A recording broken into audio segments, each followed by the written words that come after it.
they want to tell you when to stop hurting. And that's not anybody's place to tell you when to stop hurting. And everybody has a different lifespan of pain. One of the things you said to me that stood out in one of our DM conversations was you said, imagine if everyone in the world was 5% kinder. Mm-hmm. And that stuck with me. I was just like, wow, like, yeah, imagine if everyone was just 5% kinder. Like you weren't talking about, oh, let's make everyone in the world super kind. And, you know, tell me what that means to you and like what made you say that and where that came from. Well, I don't know if it's the older I get or the more accessible I am to so many people because of social media nowadays and just the technologies in our hand. It just feels really heavy. The world feels really heavy and depressing. And if you read statistics for mental health, bullying, violence, everything is escalated. And I think we're too exposed to too many avenues of people and too many ways for people to connect with us. And we are all made up of energy. And when people either take too much from you, it is a ripple effect. And sometimes if someone projected negativity onto you, you just instinctively will project it back to them or as a defense mechanism to somebody else. And it's also not fair to misdirect that energy because it is a ripple effect and it goes to other people. But if we were to be a little more self-aware, and when someone is mean or negative to us, instead of us being combative back, if we were just like, why are you hurting? Or just even like, okay, and just took it instead of having your ego involved where you have to shout louder. If you just took it, that's even just being kind. I'm not saying people have to go buy roses for everyone or whatever, but even opening a door, smiling at someone, you don't even have to talk. It's a universal language that everybody understands. That would give a ripple effect, or even the karma back to you that you're going to receive a little bit more kindness that day. I think it's highly naive of me to say 50% or I want everyone to, think that they're surrounded by glitter and unicorns. Like that's just not reality. It is. And it's also cool when life gets heavy too, to see how you can manage and filter through it. But that doesn't mean we still have to be horrible people to one another. Yeah. No, I love that. I love what you're saying because I think we also, and you touched on this, we think being kind means these big gestures or like having to save the world or, doing something really colossal, like it has to be big and expansive. But you're right that we forget and we underestimate how much just a smile, a kind word, a kind message or thinking of someone can just change someone's day. And I love those simple things because I think that those are things anyone can do and those are things everyone can appreciate. Whenever I have like a waitress or someone, they are busting their butts to work and they're cleaning tables and they're serving you. It's a beautiful thing. And instead of just like, you don't even look up at them. If you just look at them, stare them in their eyes and say, thank you. Or you can tell that people are so rude to people in any service industry because they almost get like shocked, like that someone's staring directly at me. Yeah. And as a human, you never want to feel that you're invisible or that people are looking past you. You want people to look at you. Yes. And even just that alone, that makes someone's day. And if someone was having a bad day or feeling like, man, I can't get by, I'm working my ass off and people are just mean to me, it depresses them more. Like it's like, just look at someone, hey, how are you? Thank you so much. Like, that's it. A busboy, anything. I think we all take for granted how hard everybody works. No matter what your job is, it's still a job. And just a little smile or a little, hope you're having a nice day, like something so simple. It does nothing for you. Like, why does that hurt you? Just do it. And it could really change their entire day. I remember a huge mistake that I used to make. Like this was something that I wish I never did, but I did. And I literally used to walk into Ubers or Lyfts and I'd be on my phone and I wouldn't say anything because, you've already programmed where you want to go. Right. So you don't need to talk to the person if you don't want to. And I would just walk in. I wouldn't even say hello. And I wouldn't say hello. I wouldn't say, how's your day? I wouldn't greet them. And it took one driver to actually not start driving for like 3 minutes. And he was like, hello, how are you? Oh, wow. And I probably even missed it the first time. And the second time he was like, hello, how are you? And he kept asking me. And it must have been like the third or the fourth time that I registered because I was so busy. Wow. And I was just like, oh, wait a minute. And he was just like, yeah, I just wanted to just ask how you were. And it just took me till that where I was like, I can even just saying hello. Now, I'm not saying you need to get into a big life story conversation with your Uber or Lyft driver, but the point being that I think they're still humans. Correct. Right. Correct. Yeah. And I think because of our phones and we're so busy, But remember, we all operated before our phones somehow.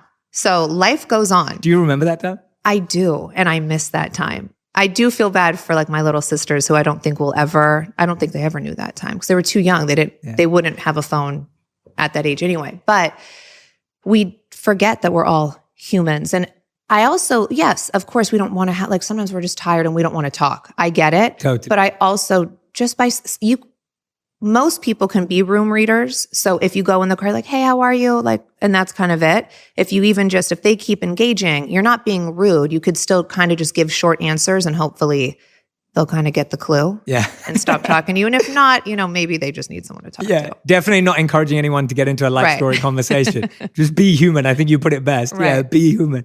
We talk a lot about self-care, self-worth in our conversations. I see you post these amazing stories. And that's how I actually found out. I remember once you posted one of my videos and I was just like, oh, wow. Like I just felt very humbled and touched. But you share so many other people's. And I think you do such a great job of encouraging creators like myself as well in sharing that. Thank you. And not just me. And I know you share plenty of other creators as well, which is so beautiful. And when I started to see that, and I see that on your stories all the time, like it's either true or a true statement, right? It's either true or a true statement. And I love that. And I've commented back so many times and said, oh, I'm really glad you posted that, whatever. When did you kind of get to that space in your life where that became a priority? Like, when did you come to that and you were just like, my self-care and this journey of self-reflection are important to me now? Like, when did you get to this space of everything you're sharing now? Well, I've always been a writer. I write a lot and I journal. I write a lot, mainly for myself. And then I love it. It's so therapeutic. I did a lot especially when I was going through my divorce specifically, and it was so therapeutic for me. You're just even able, it's like a release. And sometimes when you write something, you either see how important it is or how silly it is to you at the same time, but it's out of your system and you could burn it, do whatever. And then I used to write, I would post a quote and then write a large caption. And it's before I had as many followers, and some people would tear it apart so much that they took out like the real meaning of it and they would make it into whatever they were feeling. And it wasn't what I was feeling. So I just chose to stop doing that as much because it kind of ruined it. Or like the blogs would create things. I'm like, but you took the beauty out of it. That wasn't what it meant. Right. But not everybody is as deep or as they just want it to be salacious and something way worse than it is. But I also started seeing how much people were craving some sort of guidance, if you will. And not that I'm that person to go to, because I'm still figuring out my life. We all are. We're still just human beings and we're going to make mistakes and live our life. But I'm okay with sharing my failures because I'm secure enough in just me being a person. I'm still figuring it out. Yeah. I don't know what I'm doing every day, but I just realized what a positive reaction I would get when I would post something encouraging to other people. Or I would go on strangers' pages and just be like, oh my gosh, I love your freckles. And like what that would do. I'm like, that's crazy that just being kind gets so much positive feedback. Like, that should just be normal. I think we're just used to people bullying each other. And if someone, like, I would never go to someone's page to criticize them. That's just not who I am. I wouldn't waste my time. If I felt something, I'm like, oof, why would I even think that about this stranger? Who am I? I would go to someone's page to encourage and uplift.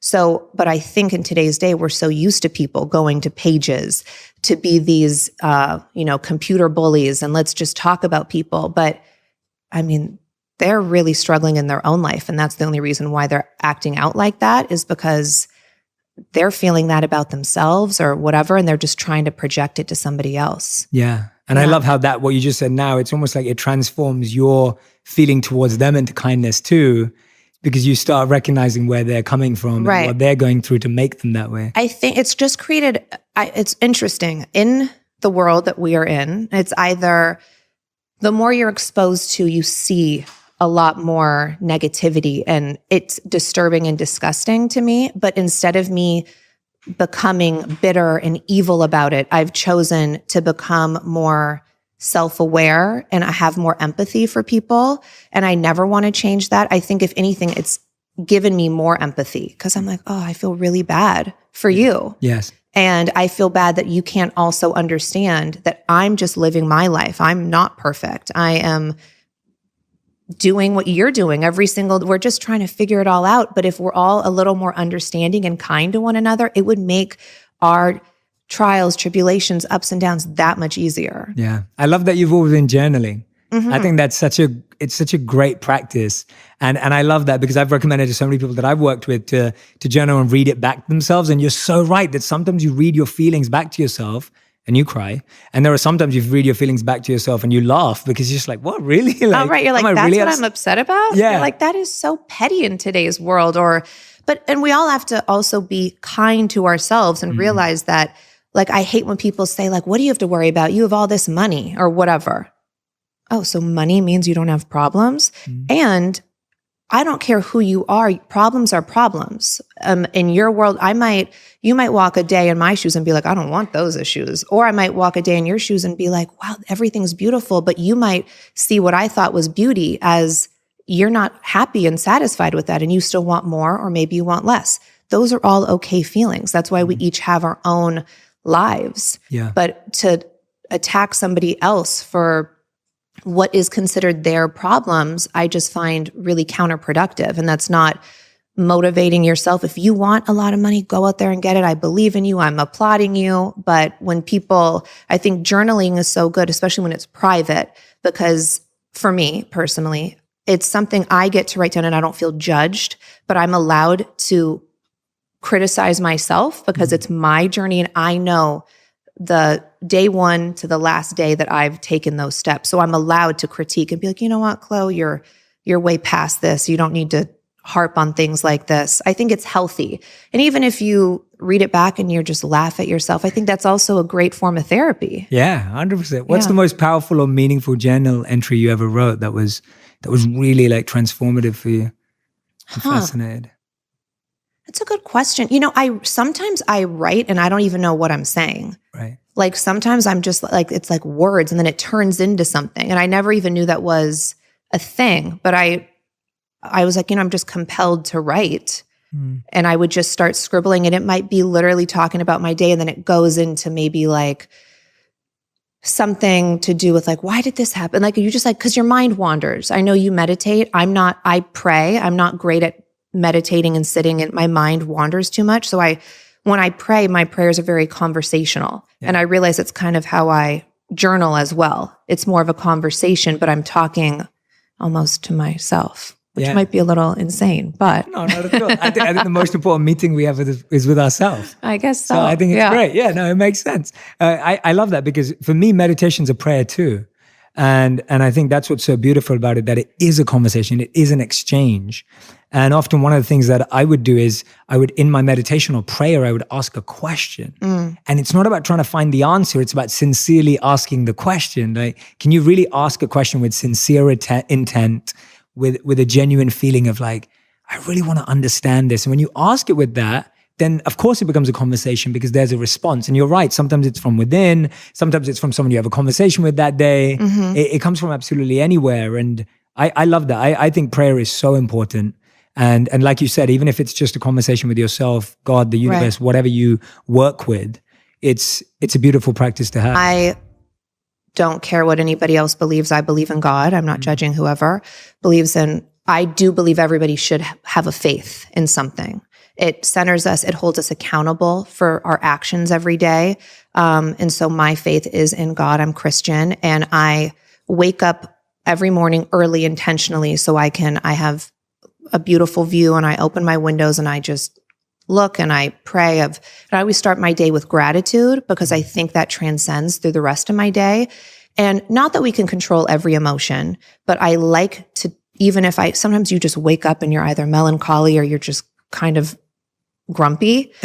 But even if I am, I try to convince myself, this is a great day. Look how blessed you are. Like, everything's beautiful. We take our health for granted. Like, we're healthy. Like, I just try to have a conversation with myself. And if I am having a grumpy day, it normally turns it around. Yeah. Normally. We all have those moments where it doesn't. Yeah. We've intersected some of our mornings. I think some of our conversations have been in the morning. And what do you have, is that gratitude practice that you have is just talking to yourself? Like, that's what it is for you. It's just almost like guiding yourself to be grateful in the morning. Right. Yeah. And that's new. I've always prayed, but it used to be just at night. And over the past couple years, I've decided like, you know what? I want to start my day like this too. I think because I used to just be so busy. I'm still busy, but like I would never take that time.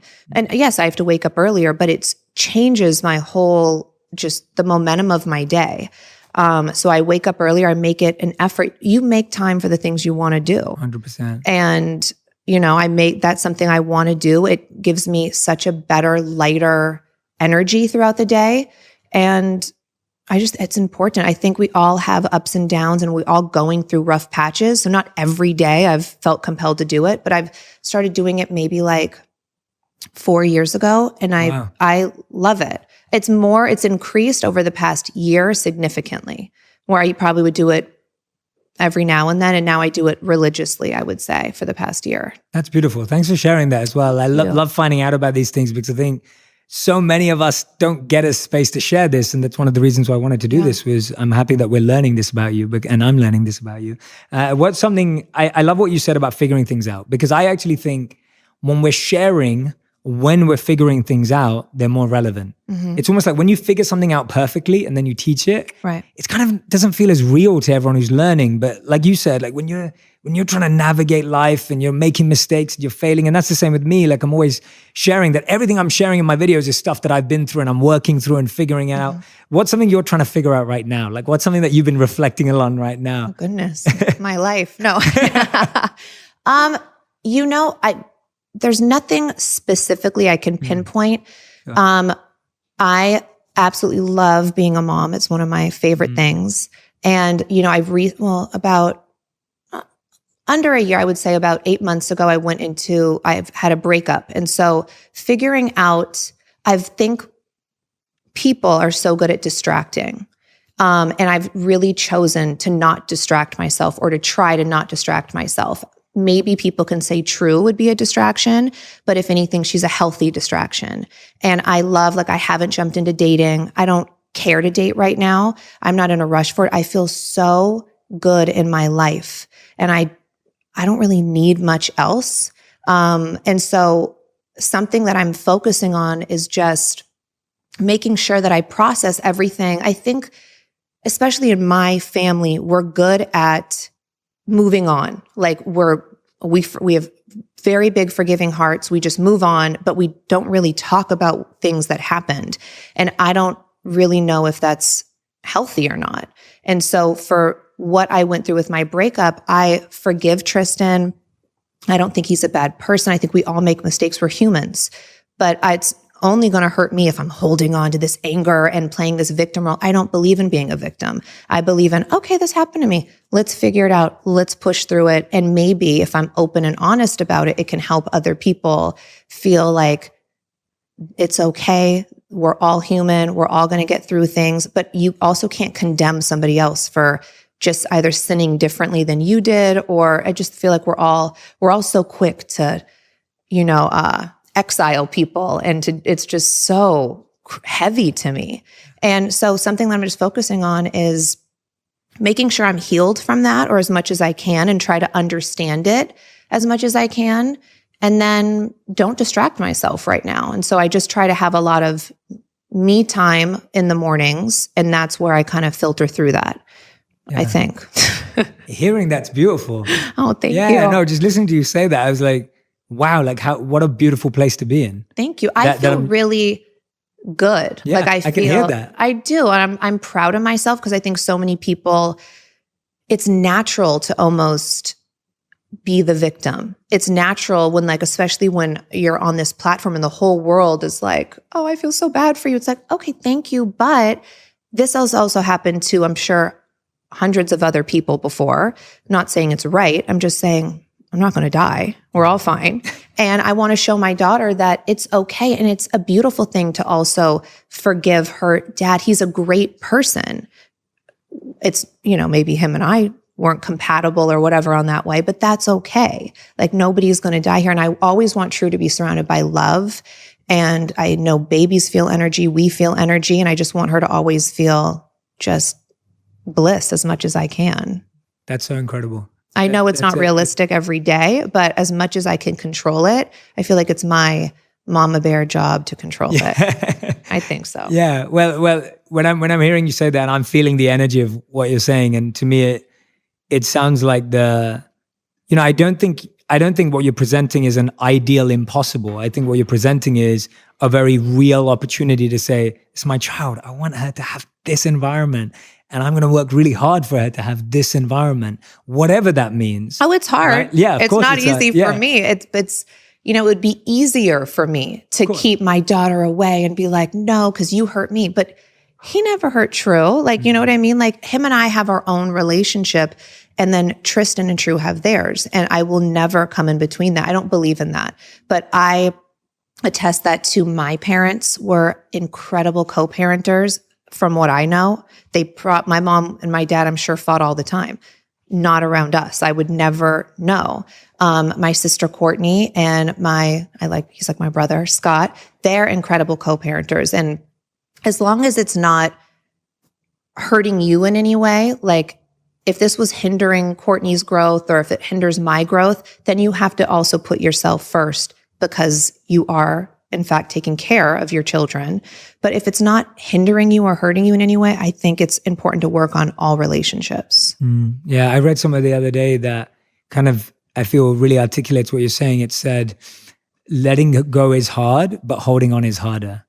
And that's the choice almost that we have in these tough situations. And the way you're sharing it is just amazing, by the way. Like thank you. Yeah, I'm in awe. I think it's incredible. Oh my gosh, thank you. You in awe of me. No, I mean it. I'm not just saying it. Like, no, that's so nice. I mean it, because I think, I'm sure there's so many people listening right now who can relate to circumstances in your life, situations in your life that you've been through. You know, we all know that these things happen, out there. And I think so many of us hold on for so long. And as we know, like you said, it's hard work. It's not easy. It's not just going to be plain sailing. But the fact is that you can move in that direction. You can. And I've been through a lot of things in my past that I think have put me here. I'm not saying, oh, it's so easy. And no, it's hard work. It definitely is. But I think with every relationship I've been in, I've always learned kindness and understanding.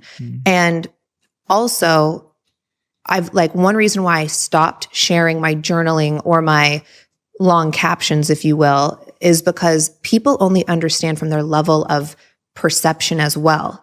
And it would infuriate me when my beautiful notes, I'm sure you could understand because you share so much, would be taken in a way that I'm like, that's not at all how I meant for that to be.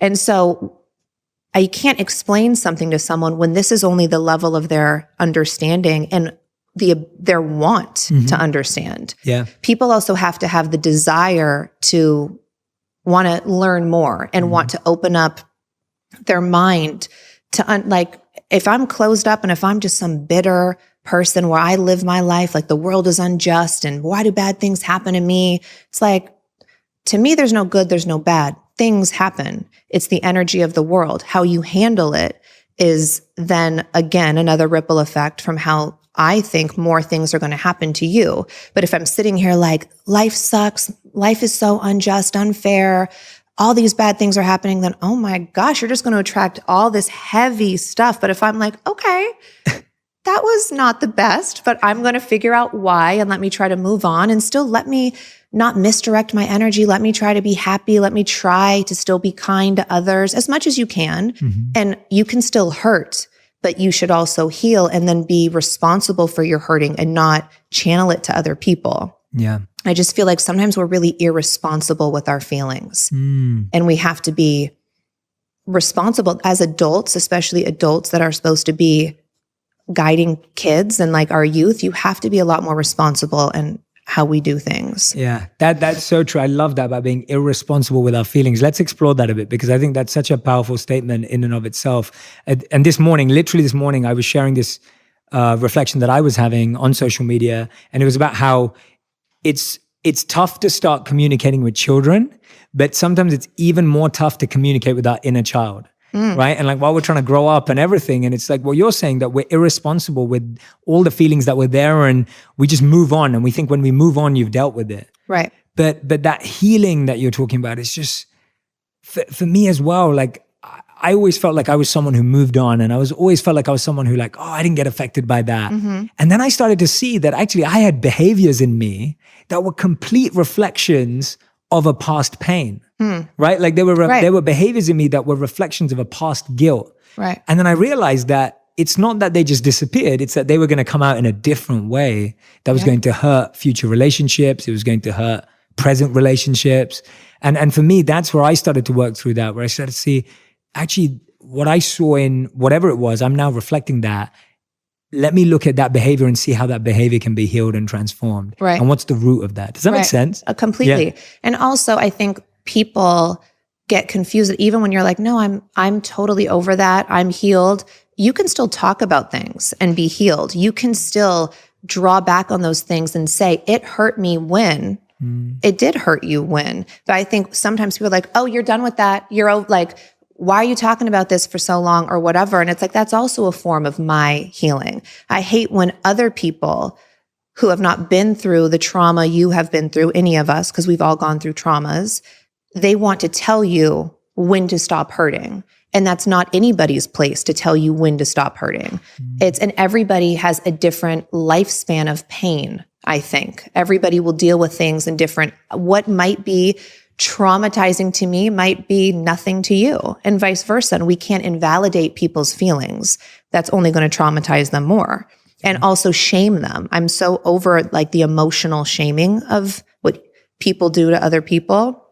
People can have their feelings and do what they want, as long as they're realistic. You also have to step outside of your own self and be self-aware and say, okay, am I completely delusional? Am I making these? Because you could also, your mind, you can play tricks on, and you could start creating a false reality. As long as you're being, I think, really authentic and genuine about your feelings, I think it's okay to talk about your pains and traumas. I think especially if you're doing it in a way that's beneficial to other people, I think that's being responsible.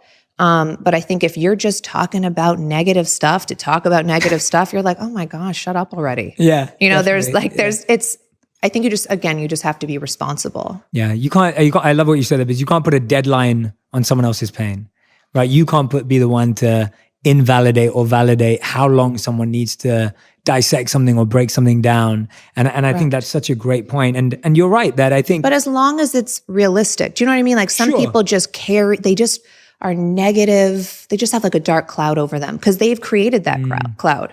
But that's realistically not their reality. You look at them and you're like, what are you talking about?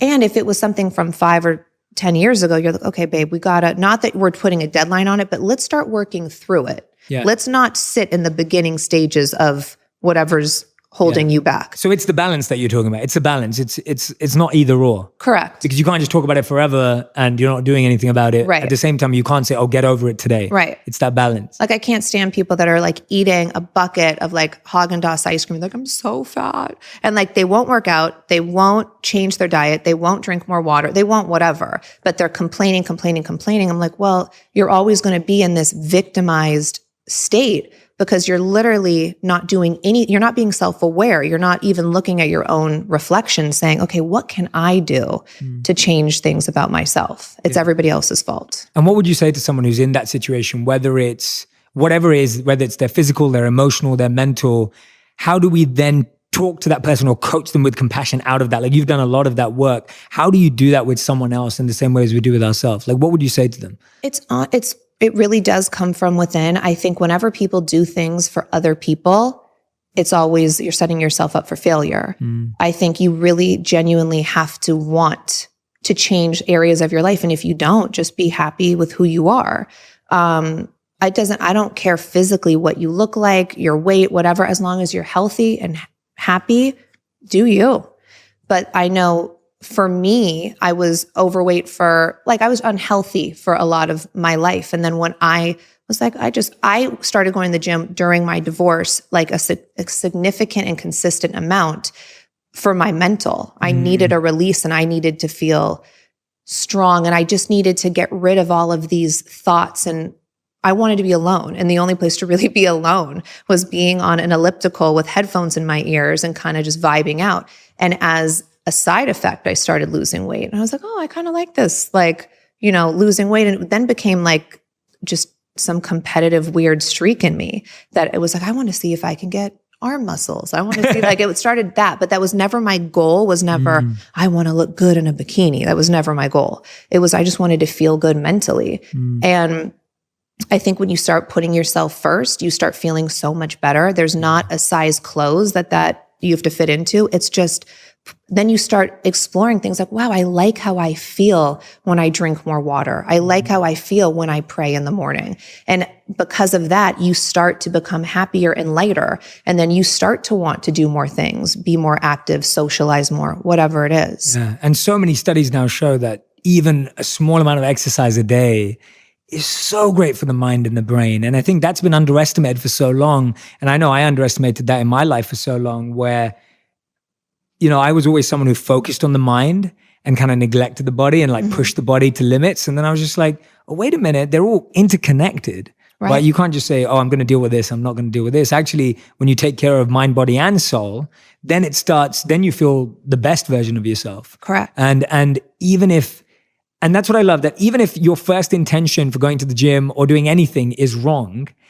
as you do it more, you'll probably come to the right conclusion. Right. Right? If you stay consistent with something, Completely. You usually raise your intention. Completely. I have a TV show called Revenge Body, and all the people, it's a show, and all these people are from different walks of life, and they start with some trauma, and they all come on the show like, I want revenge on, and it's a play on words, Revenge Body. It's not, I don't think the best revenge is a good body. Yeah. It's just a play on words. But they come on the show, I want revenge on my ex-boyfriend or on my dad or whoever.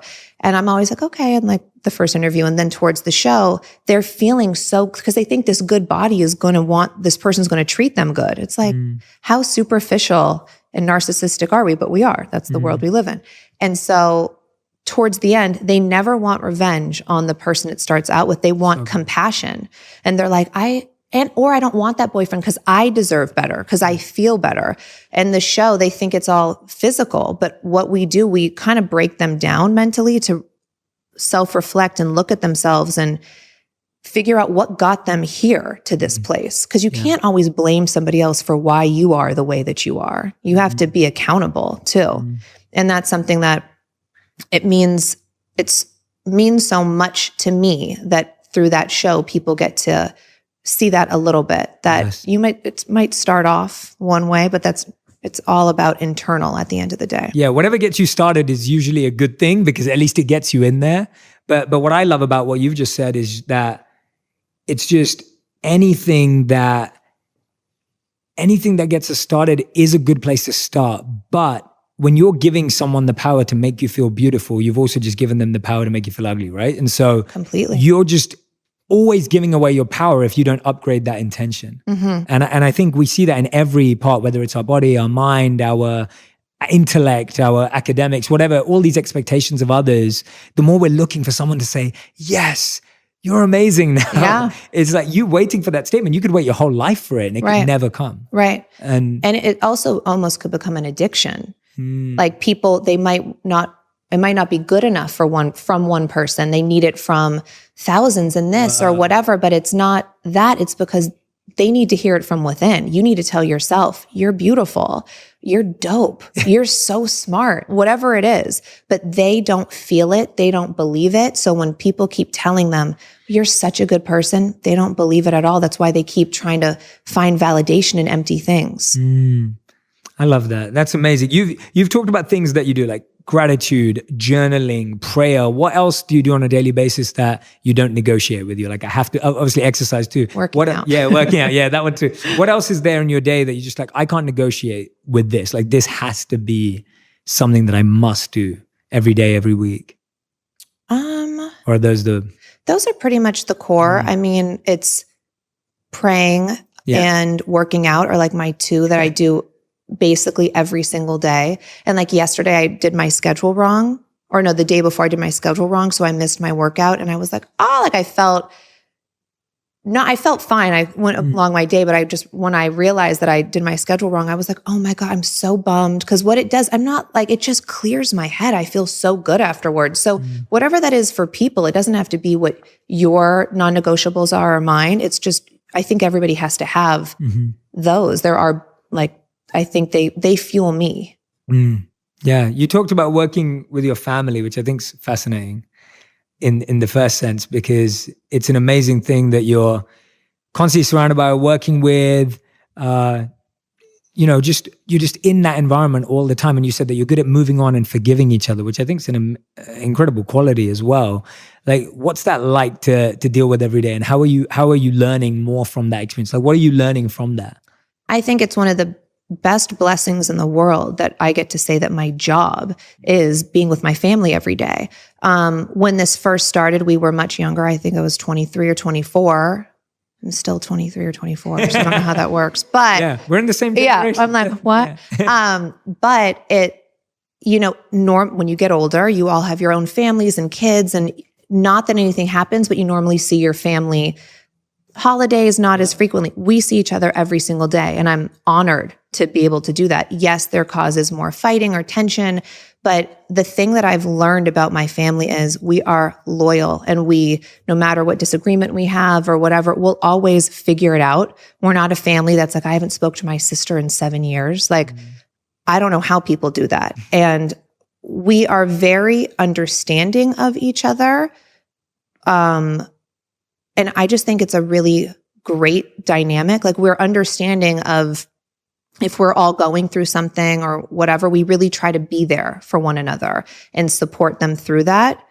And I just think it's important to show our kids about family unity, or to show that, 2 heads are better than 1, 3 are better than 2. We're not competitive with one another. And whatever we each want to do, we support each other until the end. And I think today's world, everyone's like in a battle to who's the best and who's this and who's that. And when we first started, I remember like interviewers would always say, so like, do you guys go after the same men? Or they would always our questions would be more, they would almost want us to fight. They couldn't stand that it was just really like, no, we just love each other. And I don't know why people love something salacious and twisted rather than beautiful and just kind. Right. No, but I mean, it's true. And it's interesting, but that's, I guess good stories don't sell. That's why. Yeah. And I think we can change that. Like the reason why I do what I do and what I really believe in and why we've connected and what I love about our connection is I genuinely believe that if we keep giving people, if we keep shooting for the lowest common denominator for people, then they'll settle for that, right? Like if you only put junk food in front of someone, they're going to take that and eat that. Right. But if you put healthy food that maybe looks and tastes like junk food, but that's, really amazing, then most people will switch. Right. And I feel the same is true of media. I feel the same is true of stories. I feel the same is true of everything. I believe that people are more beautiful, deeper, and smarter than we believe. And we don't always give everyone an opportunity to live to that. And therefore, people with influence, people with responsibility, people with power can either choose to sell something that shoots at the lowest common easy thing to shoot at. And it's easier to sell garbage, quite frankly. It's so much easier. But we are the ones with the influence and the power to say, no, actually, let's make people aspire for the higher that we know that's inside of them. Right. Yeah. It's interesting. I get so many people will comment negatively when I post almost positive things. I have ups and downs. I have a handful of supportive, handful of, oh my gosh, get over yourself or whatever. And I'm like, you need this the most. Like it's so, you can tell the people that are really suffering the most because they're so quick to condemn and to just take the junk food. They just want the bad stuff. They can't handle the good things. And especially when it's consistent, because that's just, I post for me. I don't post for other people. Like I'm like, this is for me. I need to hear those messages. Yes. And if I need to hear it, I'm hoping at least one other person does. But it's interesting that you can see right off like the people that are resistant to it, because some people they also don't want to open their mind up to becoming better people, because sometimes your own comfort will restrict you from your own happiness though, because they're too afraid to step away from their comfort zone. They would rather just be complacent instead of actually finding like something that really makes them happy and excited about life.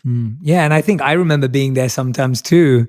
And so like what you were saying earlier of like having empathy towards that person and then praying for them and hopefully opening the door for them one day or having, wherever they're going to find that. Because I do believe that the more we have these conversations publicly, openly, the more these kind of messages circulate and go viral and get shared, the more people feel the permission and the reflection to look within themselves.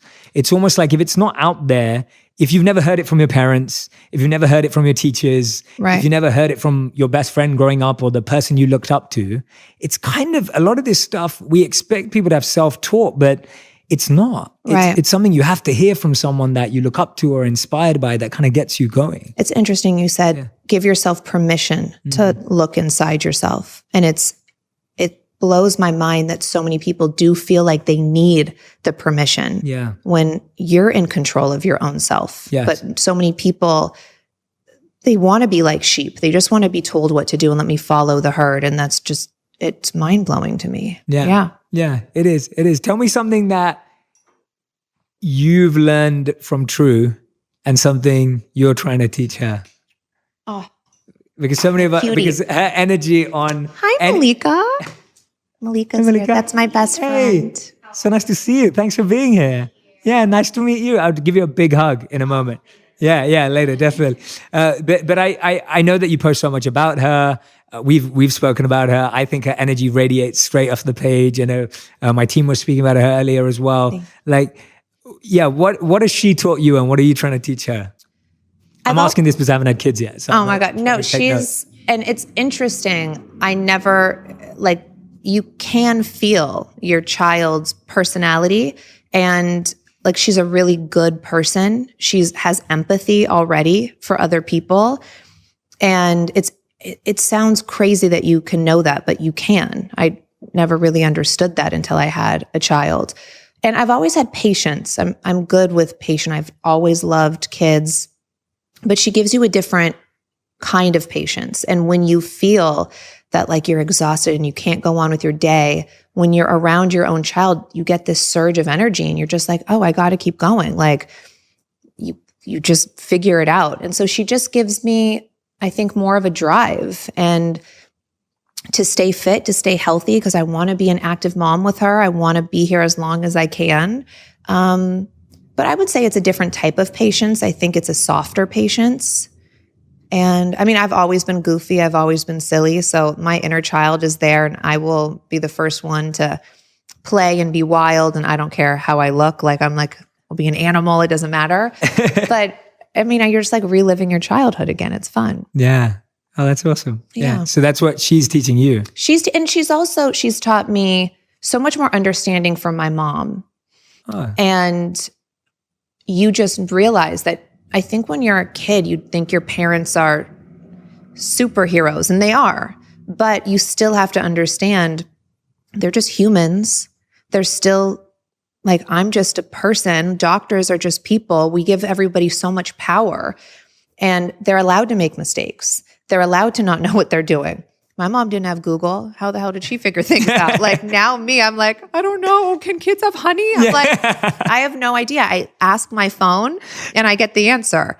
Back then it's like, I have so much more compassion, I think, for my mom. And when I was a teenager and I'm like, oh, why'd you do this to me when I was a kid and whatever? And I'm like, because she didn't know. Yeah. She had I feel like I have more understanding and compassion for my mom. Yeah, absolutely. I love that. I did a podcast about 3 weeks ago, and it was called 6 Reasons Why We Need to Develop the Emotional Skills Our Parents Didn't Have.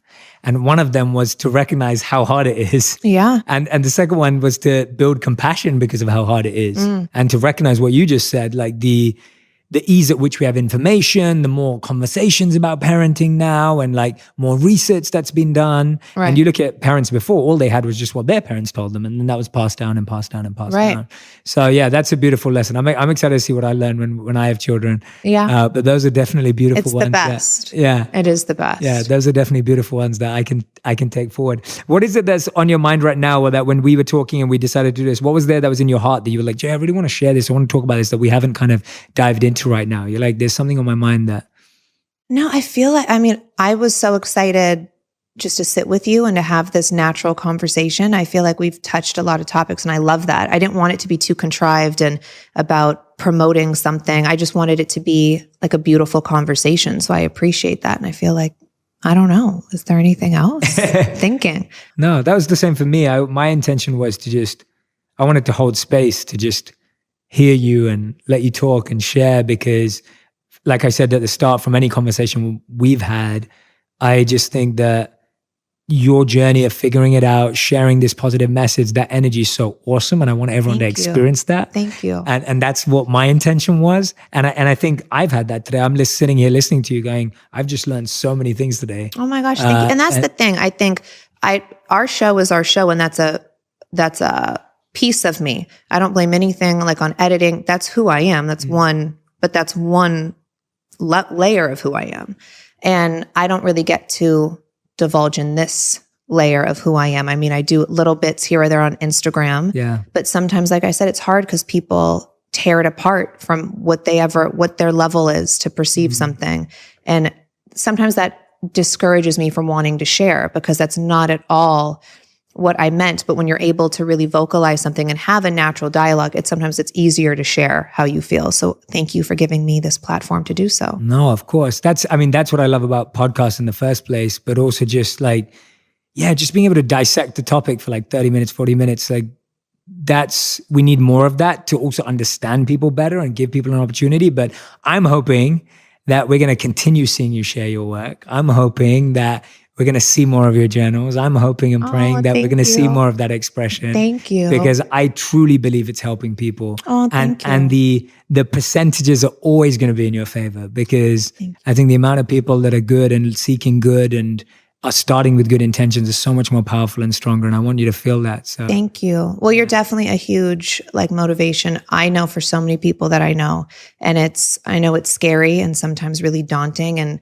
heavy, because so many people someone like you turn to you, because I know the little amount that people turn to me, and I'm not some self-help retired monk. Are you a retired monk? Yeah, I don't know. Former monk. I don't know what the proper term is. No. But I could only imagine how draining it gets for you, because people are requiring so much of your energy. But keep going, because you've helped me in so many ways. And remember the first time I ever heard about you, someone sent me a YouTube video of you. It was before I found you on Instagram. And I was like, who is this man? You're so moving. You're so genuine and kind with what you're saying. And from what I feel, non-judgmental. And it's just a really amazing trait that you have.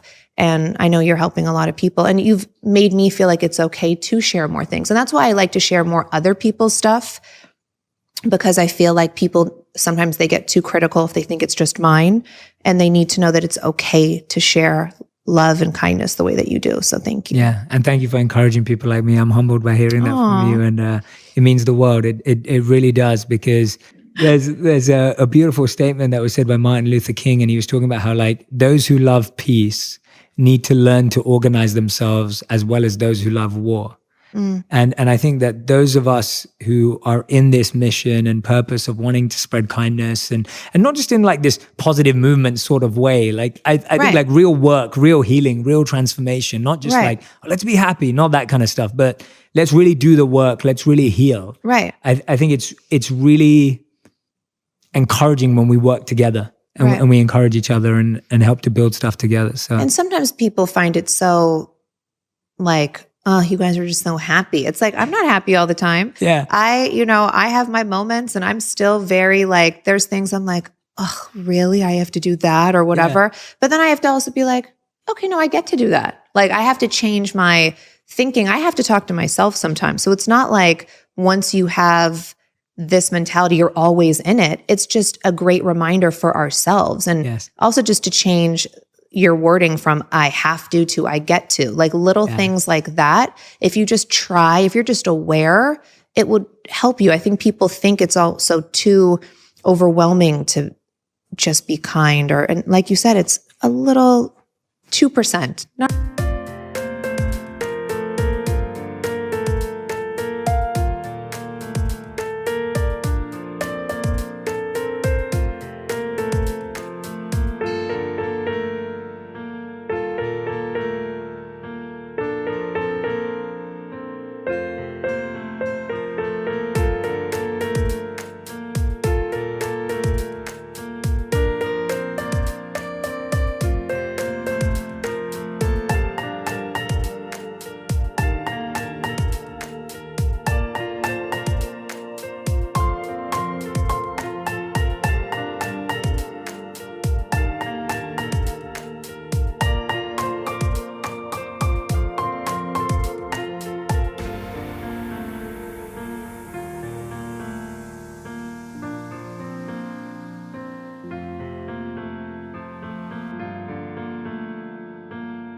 even have to You be said it. 5%, you know, like it could just be a little bit and what that shift will do for yourself. Yeah. Yeah. That's awesome. Well, I'm hoping that anyone who listens to or watches this conversation feels the energy that I'm feeling right now from you and from being in this space and hearing everything you've been saying. I'm hope that they get to feel that too. And I hope that they carry that throughout their day and their year. And we all continue to heal and grow together because we're all Amen. figuring it out together. Yeah, we are.